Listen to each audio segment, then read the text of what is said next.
I would ask people to think long term. When do you expect to get to this? When will this be a convenient discussion? When will this be something other than a political football or something to talk about during an election period where you want to look like a kind and benevolent ruler, and then boom, comes budget time. I'm sorry, we can't do it. Maybe next year. Some of these people don't have next year. I went to a funeral for a homeless guy last Friday. His family didn't want to have anything to do with him. He'd burnt his bridges. He was alcohol and heroin, not a pleasant guy, unless he liked you, and he would get in bar fights for you. But the only family he had was at shelter. And we all stood out in the snow while he sprinkled his ashes in the snow, and a minister from across the street came and threw petals there, and I thought, that is so wrong, that shelter had become his home. When we talk about homeless people, they're not all the same, and so I don't want to, state that everybody is a drug addict or everybody is, not willing to do something. But for the most part, that's the label. So you're intertwining people that are truly homeless because of loss of job or domestic situation, but then you have people who are homeless because they know the system. I think we got to kind of, separate them. Right now, you go into that shelter and everybody's clumped into one. There are people there that are truly scared and truly are having a bad time, and there are people there that have truly been there for the past 30 years and will continue to be there. Yes, this place is safe. Yes, this place is clean. But I would just invite anybody to look around. And is this, you think, the kind of life that most people aspire to have a bunk in a room with 25 other people, to have 4 feet by 3 feet of space to keep all your worldly belongings, to rain or shine, to be out back on the street at 7 a.m. I just, I don't really, I really just don't understand people who will say that somehow that's some kind of a luxurious, cushy lifestyle. It just isn't. Someone could come to our city from a train, from New York City, I'll use New York or any city around here, get dropped off, immediately go get free food, free clothing, and go to the homeless shelter. And there's not a lot of questions asked, of that person. And that's a concern of mine and everyone else's, is that the large majority, 70% of the homeless population, again, is not from New London. So we are taking people, and that's a fact, from the homeless hospitality that gave me the information. So it's a concern that people are coming here because they know they can eat for free, they can basically sleep for free, they have free food, free clothing, and there's also different services for alcohol rehab, and we also have a hospital, which then in turn makes free health care. Sometimes people come to the area and they have jobs and everything, and all of a sudden they become in need. Or someone could be on the train coming from someplace and all of a sudden they get sick.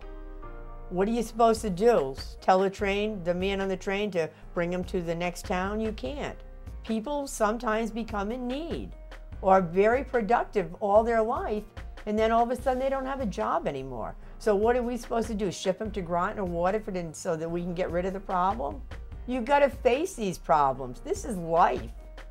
If everything was perfect and everybody had what they needed and didn't need social services, it'd be kind of rosy, really.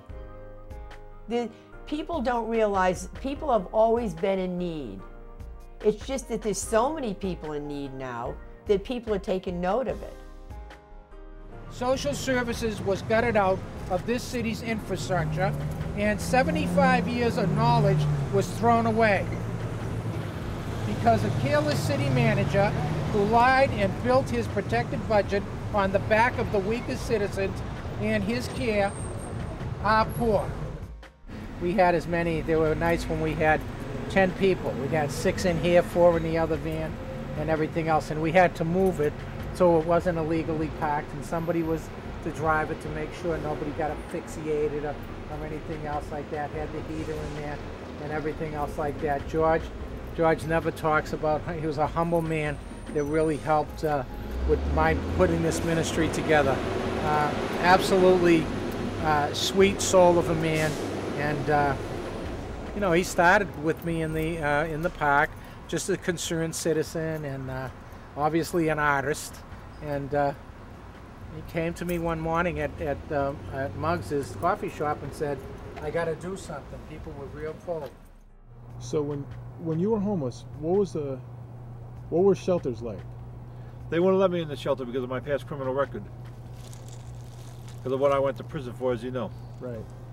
Because I went to prison, I did a total of 14 years in prison. Right. And they wouldn't let me in the shelters at all. Which is why Father had to find me a shelter in an underground shelter that we had set up in vans. Going from the vans used to move every day. The van parked in another spot. What's an underground shelter? An illegal shelter, in other words.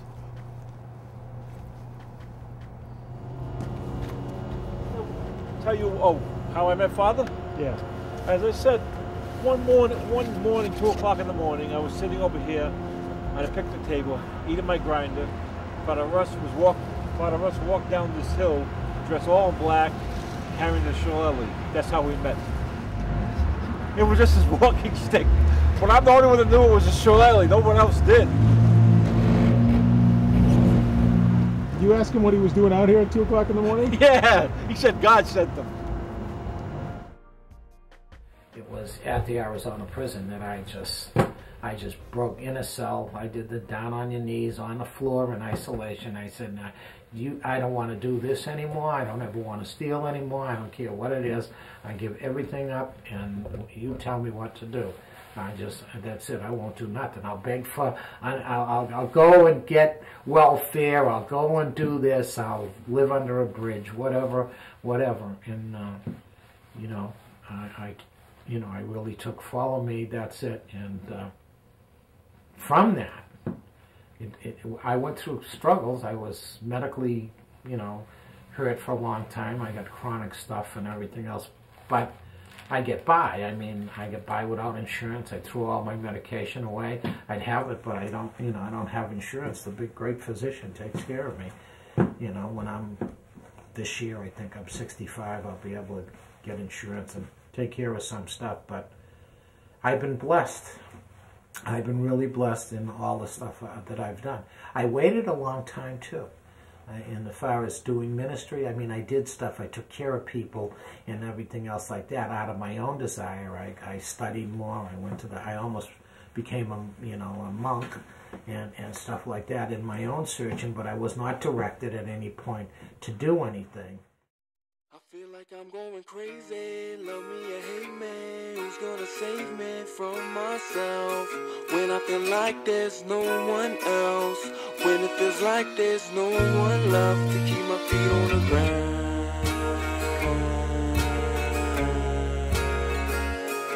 'Cause I'm happy now, but I'm crashing down. Who's gonna save me from myself to keep my feet on the ground?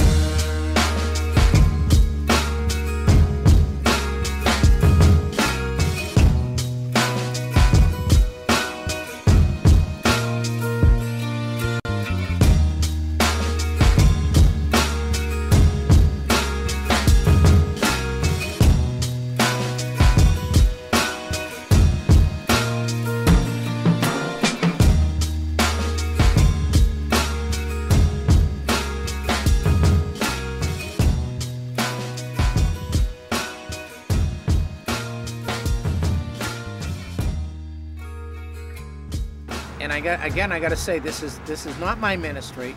Jesus' ministry, since I came here, and with 6 people right here, right where I'm sitting, what happened is the police stopped pushing out the homeless in this city. Okay, that's number one. The hospitality center, okay, they had a shelter kind of in a rickety old building handling 26 people, went from out of that rickety old building into the Sebring Center where you just were, where they had 58 people last night, clean, everything else like that. It was open 3 months of the year. It is now open year-round this year. They waived for year-round. There was no such thing as a drop-in center. We were the people who were doing the services. Now they got a full drop-in center where you film yesterday. A movie was made on the issues, TV show on the issues and everything else like that. An organization of political group that has been organized that affected last year's council by getting out the person who didn't support us, got some people in, and this year will probably affect the council in November more than it ever had, and those people you've seen and they're political activists in 3 years. Okay, and the organization went from a group of 6 or 7 to, we could probably put 100 in the street. As you saw today at this monument, every one of those people gave up their dinner to be here to support us. I get from my experience being homelessness and the vulnerability that I have and the fear that I have of all that goes into that allows me to communicate honestly with the board and with the community. I know pain, I know hurt, I know all the emotions that, well, at least my emotions and my experiences and my reactions. I can use that a lot just to educate people, but to listen better and to at least make an effort not to shake my head when somebody is telling me their experience, because I've had so many people shake their head at me or somehow disagree with what I'm telling them I've been through. And I think the grassroots thing is that we don't do that.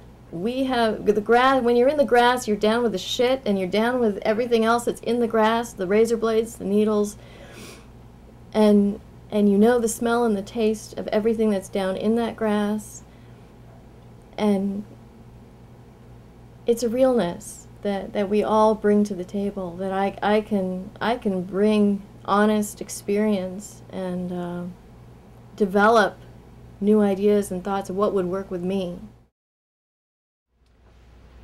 And also now that I'm not in the shelter anymore, but I'm working there now, and it has a really good feeling trying to help people. I also know from experience where they've been, where they are now, and I've already been there, done that. I've always known I was in the wrong body. High school must have been especially hard then. The depression got deeper, where I actually tried to commit suicide by driving my car into a stone wall. I was in a mental ward for 30 days, and I was telling the doctors how I was feeling, my inner feelings, and they just assumed that it was a phase. How old were you?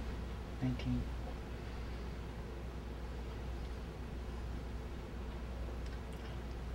And then after my attempt, I was back in the hospital, and I was basically brainwashed into, it was just a phase. I'll get through it. A couple of years that we've known each other, and she knows everybody in community because they were all in the street. Then when she came here, we talked more, because my feeling is she belongs here. Okay, I mean, I have that sense right away, and we talked. and we talked about her transition that she's going through, how that's going to come about, and how that happens. So coming into community, that comes into the self-determination that we always talk about. She has a program that she has to fulfill. That, you know, that's the contract that we do. She has a program that she has to fulfill, and she's got an obligation to fulfill that, to be with us. We got an obligation to her to help her get through the program that she needs to get through. So it's, you know, it's a two-way street. There's nothing. It's not a one-way street, right? So that's the way community works. Everybody has a, you know, all are different. That's why we're not a cookie-cutter thing. Leslie has her priorities that have to happen and everything else. Obviously, she's Christian in her beliefs. We went over that. Not that one would have to be with me.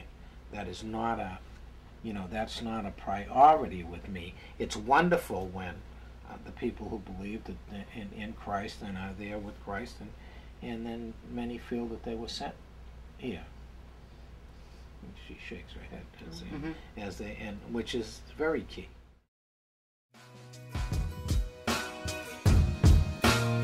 I feel like I'm going crazy. Love me or hate me, who's gonna save me from myself? When I feel like there's no one else, when it feels like there's no one left to keep my feet on the ground.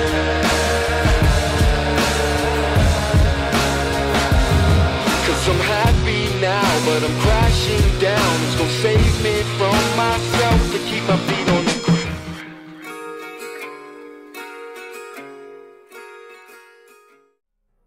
What we're doing here is a breakfast program, okay, that basically started after Pastor Dave Hammond and I discussed the situation. We were doing breakfast at the shelter, or the hospitality center. We were doing like a continental to send people out on the street and everything else like that.